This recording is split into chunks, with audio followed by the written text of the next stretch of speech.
قرآن و سنت میں اس مہینے کے حوالے سے کوئی مخصوص فضیلت تو نہیں ہے کہ جی یہ مہینہ ہے اس کے یہ فضائل ہیں، جیسے دوسرے مہینوں کے بارے میں، رمضان کے بارے میں آتا ہے، محرم کے بارے میں کچھ باتیں آتی ہیں، لیکن ظاہر ہے کہ جناب رسول اللہ صلی اللہ علیہ وسلم کی تشریف آوری اور آپ کی تشریف، آپ کا لے جانا، رحلت جو ہے، یہ دونوں بہت بڑے اہم واقعات ہیں اس کائنات۔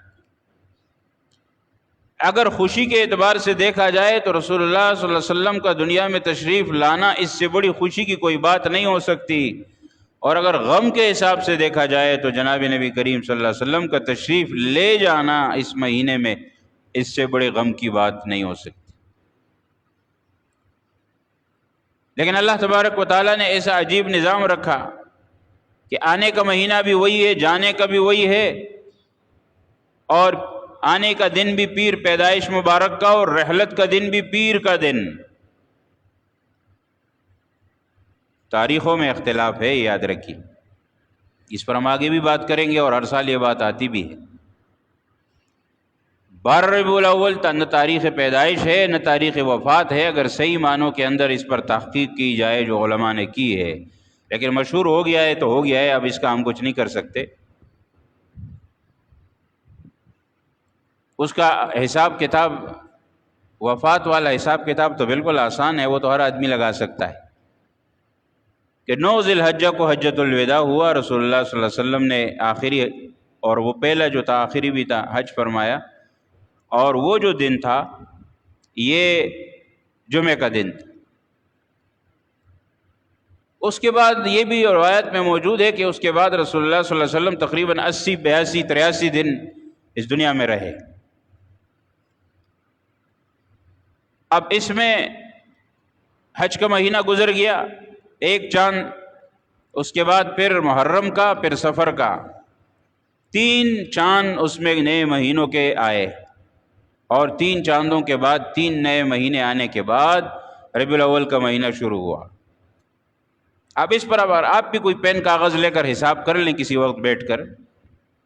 کہ جمعے کے دن کو ہم 9 ذی الحجہ شمار کریں، اور اس کے بعد پھر آگے کے دن جو 80، 84 دن بنتے ہیں اس کے حساب سے کیلنڈر بنا دیں۔ پھر یہ دیکھیں کہ ربیع الاول کا مہینہ شروع ہو جائے تو پھر یہ فرض کریں کہ یہ تینوں مہینے 30 کے ہوں، حالانکہ ایسا ہوتا نہیں ہے، لیکن چلیں فرض کر لیتے، تب بھی پیر کے دن 12 ربیع الاول نہیں آتی، بھئی پیر کا دن بھی ہونا چاہیے۔ اگر 2 مہینے 30 کے ہوں، ایک 29 کا ہو،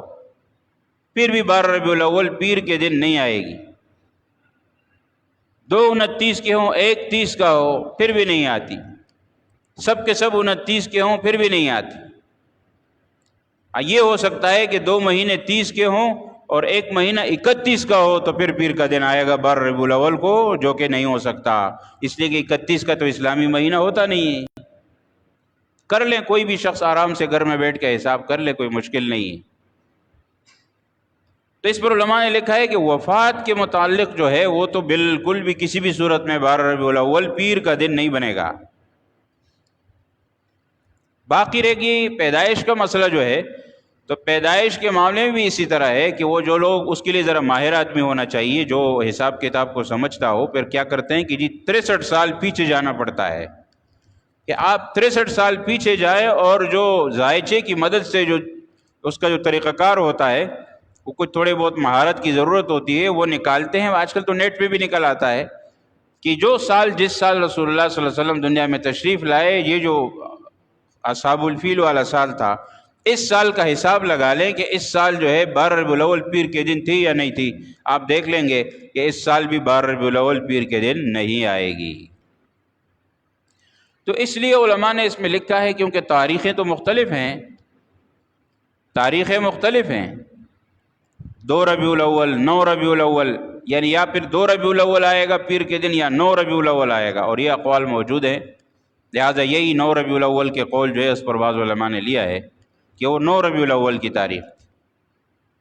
اب سوال یہ ہوتا ہے کہ اگر یہ اتنی اہم بات تھی تو یہ تاریخیں لوگوں کو یاد کیوں نہیں رہی؟ نہ وفات کی یاد رہی، نہ پیدائش کی یاد رہی، نہ کسی نے توجہ کی اس جانب کہ اس کو نوٹ کرتے۔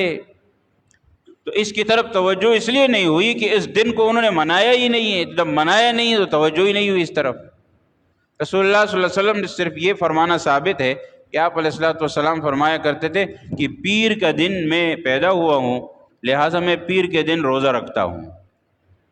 پیر کے دن میرا روزہ ہوتا ہے۔ اور جمعرات کے دن کا بھی تذکرہ آتا ہے ایام 20 کی وجہ سے کہ پیر کے دن کے روزے کا بھی تذکرہ ہے اور جمعرات کا بھی، یہ نفلی روزے ہیں، یہ رکھنا چاہیے۔ جس کو اللہ تعالیٰ توفیق دیتا ہے، گنجائش دیتا ہے،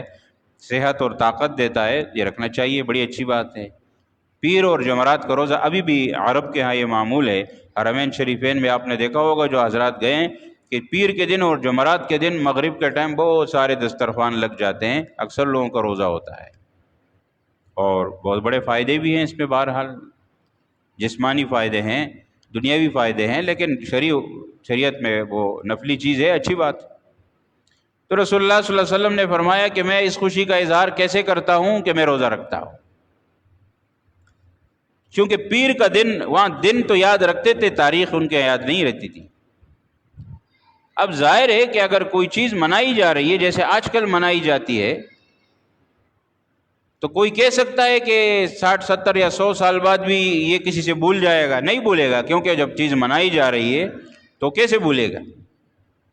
تو اسی طرح اگر رسول اللہ صلی اللہ علیہ وسلم کے زمانے سے یہ چیز منائی جا رہی ہوتی تو آج جو ہے اس میں کوئی ایسی بات نہیں ہوتی، اور پھر وہ لوگ بھی تاریخ ضرور یاد رکھتے، خود رسول اللہ صلی اللہ علیہ وسلم بھی تاریخ یاد رکھتے، معلوم کر کے کہ جی میرے پیدائش کی یہ تاریخ تھی، اور صحابہ کرام کو بھی بتاتے، اور ساتھ ساتھ یہ بھی بتاتے کہ اس تاریخ میں آپ کو کیا کرنا ہے۔ چنانچہ صحابہ کرام ظاہر ہے کہ رسول اللہ صلی اللہ علیہ وسلم سے کس درجہ محبت رکھتے تھے۔ آپ کو کیا لگتا ہے کہ وہ صحابہ کرام جو رسول اللہ صلی اللہ علیہ وسلم کی ایک ایک بات کی اتباع کرتے تھے اور کسی بھی چیز میں پیچھے نہیں رہتے تھے، کیا وہ اس کو چھوڑ دیتے اس بات کو؟ رسول اللہ صلی اللہ علیہ وسلم کی تاریخ کو چھوڑ کر پیدائش کے، اور اس دن جو احکام تھے اس کو چھوڑ دیتے؟ چنانچہ رسول اللہ صلی اللہ علیہ وسلم کے زمانے میں بھی، بعد میں بھی، صحابہ کرام کے زمانے میں بھی کسی نے اس دن کے حوالے سے نہ کچھ کیا نہ کسی کو کچھ بتایا ہے۔ اس لیے محبت کا تقاضا، اگر کوئی کہے کہ محبت کا تقاضا ہے، تو محبت کا تقاضا صرف یہ نہیں ہوتا۔ محبت کا تقاضا صحابہ کرام فرماتے تھے کہ وہ یہ ہے کہ ہمیں سنت پر عمل کرنا چاہیے۔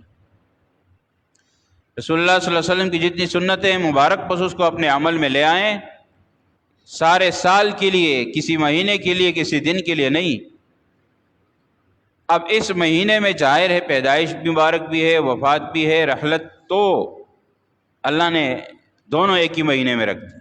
اب اس میں بھی اللہ تعالیٰ کی حکمت ہے، ایک طرف خوشی ہی خوشی ہے، ایک طرف غم ہی غم ہے۔ اگر کوئی شخص حد درجے کی خوشی اور جشن منانا چاہے تو اس کے سامنے یہ بات بھی ہونی چاہیے کہ اس مہینے میں رسول اللہ صلی اللہ علیہ وسلم دنیا سے تشریف لے بھی گئے ہیں۔ اور اگر کوئی شخص غم ہی غم منانا چاہے کہ یہ تو غم کا مہینہ ہے، تو اس کو یہ بھی یاد رکھنا چاہیے کہ اس مہینے میں تو رسول اللہ صلی اللہ علیہ وسلم تشریف لائے ہیں اس دنیا میں، لہٰذا نہ تو یہ مکمل غم کا مہینہ ہے نہ یہ مکمل خوشی کا مہینہ ہے۔ آپ کو دونوں چیزیں سامنے رکھنی پڑیں گی۔ اگر یہ ایسا نہ ہوتا تو آج اس پورے مہینے کو ہی لوگ یا تو پیدائش کی طرف منسوب کر لیتے یا وفات کی طرف کر لیتے۔ پیدائش کی طرف لوگوں نے منسوب کر دیا ہے اور اس کو خوشی کا مہینہ بنا دیا ہے، حالانکہ وہ یہ نہیں دیکھتے کہ اس مہینے میں تو آپ علیہ السلام کی رحلت بھی ہے، اور آپ اس مہینے کی ابتدائی جشن سے کرتے ہیں، خوشیوں سے کرتے ہیں، تو وہ رحلت اور وفات کا کیا ہوگا؟ وہ بھی تو اسی مہینے میں ہے۔ اس مہینے میں پھر آپ یہ سب کچھ منا کر کیا ظاہر کر رہے ہیں؟ لہٰذا ہم یہ کہتے ہیں کہ اصل چیز جو صحابہ کرام نے کی وہ اتباع ہے۔ رسول اللہ صلی اللہ علیہ وسلم کا دنیا میں تشریف لانا اور لے جانا، اس کے بیچ میں آپ علیہ الصلوۃ والسلام نے جو زندگی گزاری ہے نا، یہ ہمارے اور آپ کے لیے کام کی ہے۔ آپ کا آنا باعث خوشی، آپ کا جانا باعث غم اور افسوس، لیکن ہمیں اس سے کیا مقصد ہے، کیا ملے گا؟ ہم اگر وہ خوشی مناتے ہیں آنے کی شرعی طریقے کے مطابق، تو صرف خوشی منانے سے کیا ہوگا جب تک سنت پر عمل نہ ہو؟ اور اگر وفات کی بھی ہم غم مناتے ہیں لیکن سنت پر عمل نہ ہو تو کیا فائدہ کہ ایک شخص آپ علیہ الصلوۃ والسلام کی تشریف آوری کا تذکرہ بھی کرتا ہے، ذکر خیر بھی کرتا ہے، اپنی زبان سے ٹھیک ہے، ثواب کا کام ہے، لیکن یہ ذکر خیر اس مقصد کے لیے ہوتا ہے کہ رسول اللہ صلی اللہ علیہ وسلم کی زندگی مبارک ہمارے لیے نمونہ ہے، وہ ہماری زندگی میں وہ سب کچھ آ جائے۔ اگر وہ چیزیں زندگی میں نہیں آئیں گی تو صرف ذکر خیر کرنے سے ٹھیک ہے، اگر وقتی طور پر ثواب مل بھی جائے گا، جیسے کوئی شخص رسول اللہ صلی اللہ علیہ وسلم کی آمد، آپ علیہ الصلوۃ والسلام کی پیدائش کا تذکرہ کرتا ہے اور وہ واقعات پڑھتا ہے، سناتا ہے، تو ٹھیک ہے، یہ تو ثواب کی بات ہے، لیکن اس کا مقصد کیا ہے ان باتوں کا؟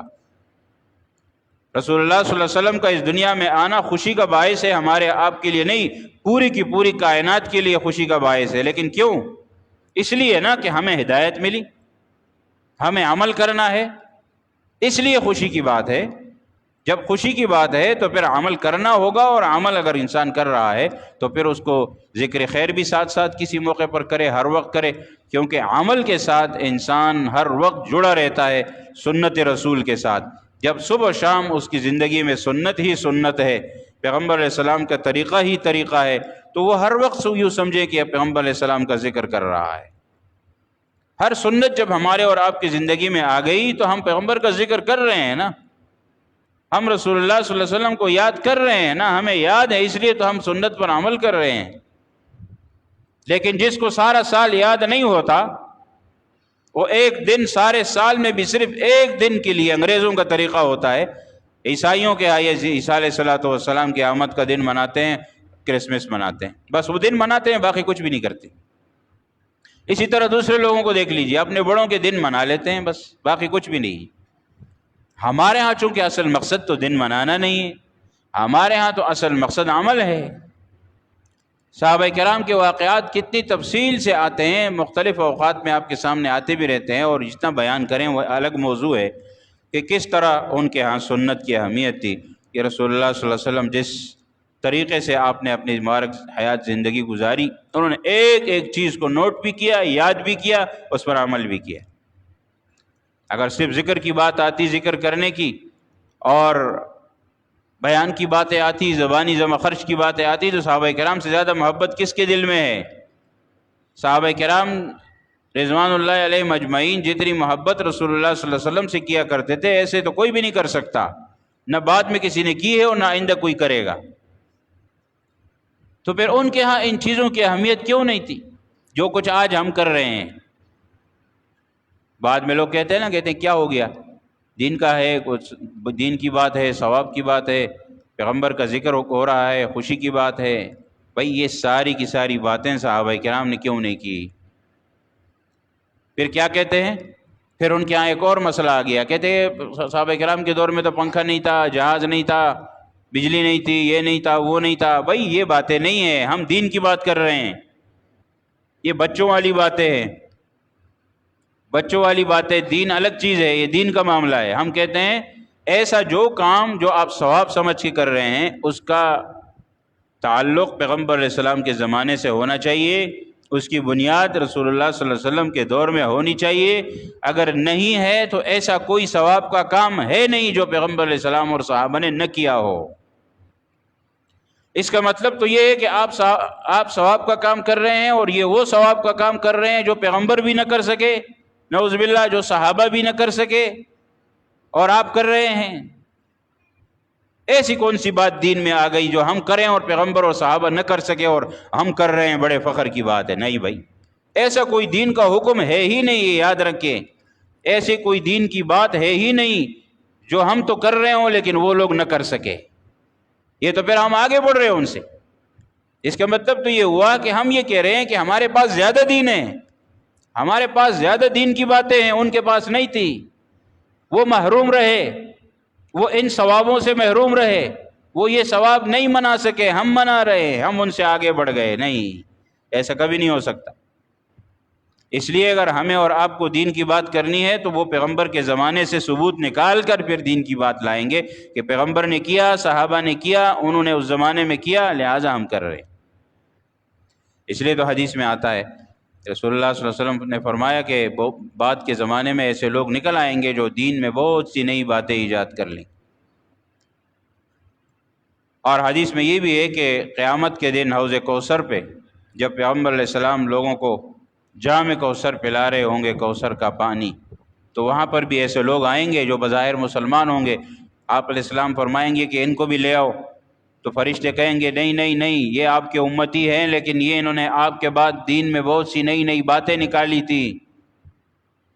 اس سے ثابت ہو رہا ہے کہ رسول اللہ صلی اللہ علیہ وسلم جو ان کو کہیں گے کہ نا کہ ان کو کیوں نہیں لا رہے ہیں، تو وہ ظاہر میں ایسے ہی لگیں گے کہ یہ تو بڑے نیک لوگ ہیں، اچھے لوگ ہیں، جیسے یہاں آج کل ہمارے یہاں لگتا ہے بظاہر بڑے اچھے لوگ ہیں، دین کی بات کر رہے ہیں، دین کا کام کر رہے ہیں، پیغمبر کا نام لے رہے ہیں، پیغمبر کے نام کے لیے سب کچھ کر رہے ہیں، لیکن وہاں جا کر پتہ چلے گا کہ فرشتے کہیں گے کہ ان کو یہاں سے بھگا دو، اس لیے کہ رسول اللہ صلی اللہ علیہ وسلم سے کہیں گے کہ آپ کو معلوم نہیں ہے انہوں نے آپ کے بعد دین میں کیا کیا ایجاد کیا۔ اس لیے رسول اللہ صلی اللہ علیہ وسلم نے فرمایا کل بدعۃ ضلالہ کل ضلالۃ فی النار، اور کل محدثۃ بدعہ، دین میں ہر نئی بات جو ہے وہ بدعت ہے، دین میں، ایسے نہیں، ایسے تو آپ نے جہاز ایجاد کر لیا،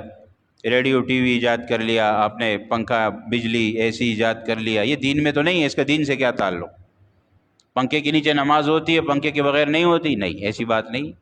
اب اگر ہم یہ کہیں کہ پنکھے کے بغیر نماز نہیں ہوتی، یہ بھی دین کا حصہ ہے، پھر یہاں پر آ کر غلطی ہو جائے گی، پھر آپ ہم سے پوچھ سکتے ہیں کہ جاؤ دکھاؤ پیغمبر کے زمانے سے۔ لیکن اگر ہم اس کو دین نہیں سمجھ رہے ہیں، یہ دنیاوی چیزیں ہیں، تو اس کے لیے پھر یہ دین کا مسئلہ ہی نہیں۔ تو یہ بیوقوفوں کی باتیں جو ہیں سمجھا سمجھا کر لوگوں کو بیوقوف بنایا جاتا ہے کہ جی بہت سی چیزیں نئی ایجاد ہو گئی ہے اور صحابہ کے دور میں نہیں تھی، تو صحابہ کرام کے دور میں دین کی کوئی ایسی بات جو صحابہ کے دور میں نہیں تھی بعد میں ایجاد ہوئی ہے اس کو ہم نہیں مانیں گے، وہ دین کا حصہ نہیں ہے۔ دنیا کے معاملات تو بہت سی چیزیں آتی رہیں گی قیامت تک۔ قرآن کریم میں اللہ نے فرمایا وَيَخْلُقُ مَا لَا تَعْلَمُونَ، اللہ تعالیٰ نے جہاں قرآن کریم میں ذکر فرمایا کہ میں نے جانور پیدا کیے، میں نے سواری کے لیے جانور پیدا کیے، میں نے بار برداری کے لیے پیدا کیے، تمہارا سامان اٹھاتے ہیں ادھر لے جاتے ہیں، وَتَحْمِلُ أَثْقَالَكُمْ إِلَىٰ بَلَدٍ لَمْ تَكُونُوا بَالِغِيهِ إِلَّا بِشِقِّ الْأَنفُسِ، قرآن کریم میں ہے کہ اتنا وزن یہ جانور اٹھا کے لے جاتے ہیں ادھر سے ادھر کہ وہ تم لوگ نہیں لے جا سکتے انسان، إِلَّا بِشِقِّ الْأَنفُسِ، بڑی مشکل سے لے جاؤ گے۔ لیکن جانور پیدا کیے اللہ نے، بیل گاڑی، اونٹ گاڑی، وہ اتنے بڑے بڑے سامان لاد کر، گدھا گاڑی اس پہ رکھ کر وہ کہاں سے کہاں پہنچاتے ہیں، اس زمانے میں تو بہت دور دور لے جاتے تھے۔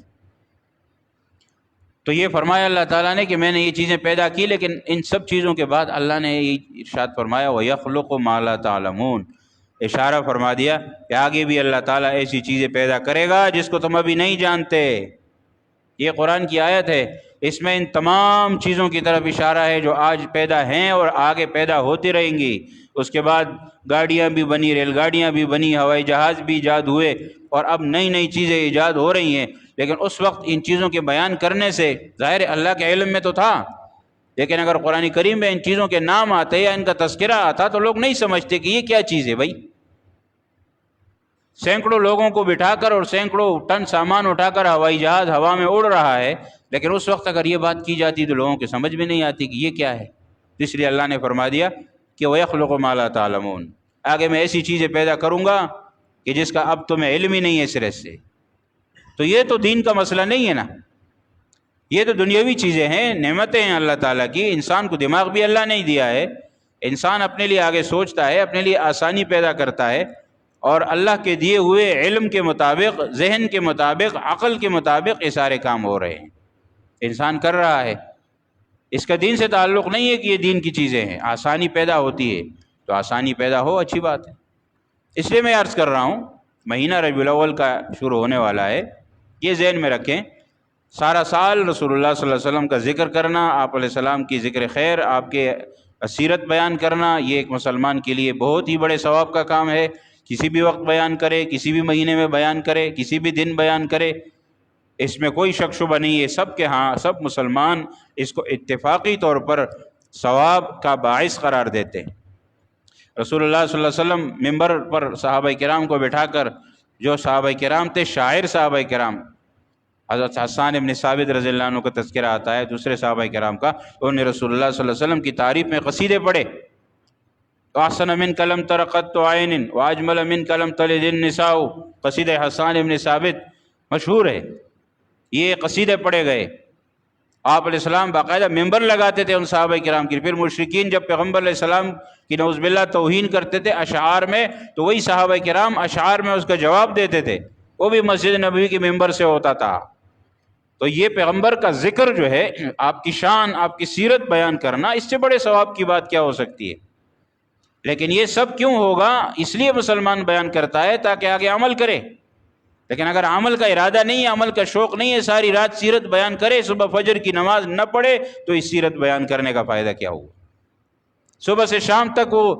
نکلا رہے باہر، گھومتا پھرتا رہے جھنڈے ہاتھ میں لے کر کہ میں پیغمبر کی آمد کی خوشی منا رہا ہوں، اور نماز ایک بھی نہیں پڑھے جماعت کے ساتھ، یا نماز ہی نہ پڑھے، نمازیں بھی رہ جائیں، تو پھر اس کا کیا مقصد ہو؟ سنت اس کی زندگی میں نہیں ہے، اس کے چہرے پر نہیں ہے، اس کے لباس میں نہیں ہے، اس کے بدن پر نہیں ہے، اور دعویٰ کیا ہے کہ میں عاشق رسول ہوں، میں پیغمبر کا امتی ہوں، تو یہ سب زبانی جمع خرچ ہو جائے گا، یہ پھر کسی کام کے آنے والا نہیں ہے۔ لہٰذا رسول اللہ صلی اللہ علیہ وسلم کی سیرت مبارک بھی بیان کی جائے۔ سارا سال ہم بیان کرتے بھی ہیں آپ کے سامنے، اور اب بھی بیان کریں گے، اس مہینے میں بھی یہ چلتا رہے گا، اور اسی مقصد کے لیے چلتا رہے گا کہ ہمارے آپ کی زندگی میں آ جائے، ہم زندگی اس کے لیے بنائیں، زندگی اس طریقے سے بنائیں، تاریخوں کا انتظار نہ کریں کہ سال بھر میں تاریخ آئے گی اور پھر اس مہینہ کو انتظار کریں گے، مہینے کا پھر سیرت بیان کریں گے یا پھر عمل کی کوشش کریں گے۔ نہیں بھائی، سارا سال پوری زندگی ہماری اسی لیے ہونی چاہیے کہ رسول اللہ صلی اللہ علیہ وسلم کی مبارک سنتیں ہماری زندگی میں آئیں، اس کے مطابق ہم عمل کریں۔ آج ہم دین سے دور ہیں، اس لیے تو فساد ہے، گھر میں فساد ہے، گھر سے باہر فساد ہے، ملک میں فساد ہے، شہر میں فساد ہے، ایک دوسرے کے خون کے پیاسے ہیں، مہنگائی ہے، بے روزگاری ہے، بد امنی ہے، لوٹ مار ہے۔ وجہ کیا ہے؟ بے دینی۔ حدیث میں تو آیا نا کہ سمندر کی مچھلیاں بے دینی پر لوگوں کے جو ہے وہ بھی احتجاج کرتی ہیں اور بددعا کرتی ہے اللہ تعالیٰ سے کہ جو گناہگار شخص گناہ کر رہا ہے اس کی نحوست ہم تک پہنچ رہی ہے سمندر کی تہہ میں، اور اوپر پرند چرند ان سب کو تکلیف ہوتی ہے، تو انسانوں کو بھی تکلیف ہوگی۔ لہٰذا جہاں فساد ہوتا ہے وہاں بے دینی ہوگی، تبھی تو فساد ہوگا۔ تو اس لیے سنت طریقے ہم میں آ جائیں گے، نقش قدم نبی کے ہیں، سنت کے راستے، رسول اللہ صلی اللہ علیہ وسلم کے جو نقش قدم ہے یہ سنت کے راستے ہیں، اور اللہ سے ملاتے ہیں سنت کے راستے، اللہ تبارک و تعالیٰ سے ملانے کا ذریعہ یہی سنت ہے۔ بس یہ چیزیں زندگی میں آ جائیں، پھر آپ ذکر خیر بھی کریں، آپ رسول اللہ صلی اللہ علیہ وسلم کی شان بھی بیان کریں، سیرت بھی بیان کریں، جب بھی کریں، جب چاہیں کریں، بہت ہی اچھی بات ہے۔ پھر وہ میل بھی کھائے گا آپس میں کہ دیکھیں جی سنت زندگی میں ہے اور مقام رسول اور شان رسول بیان ہو رہی ہے۔ لیکن اگر زندگی میں یہ چیزیں نہیں ہیں تو پھر صرف شان رسول بیان کرنا زبانی جمع خرچ ہو جائے گا، ٹھیک ہے، وقتی طور پر ثواب مل بھی جائے گا، لیکن یہ ہے کہ مکمل نجات کے لیے صرف زبانی کلامی باتیں کافی نہیں ہیں، عمل کرنا لازم ہے۔ اللہ تبارک و تعالی ہمیں سیرت نبوی اپنی زندگی میں لانے اور عمل کی توفیق نصیب فرمائے۔ وما علینا الا البلاغ، سنت ادا کیجیے۔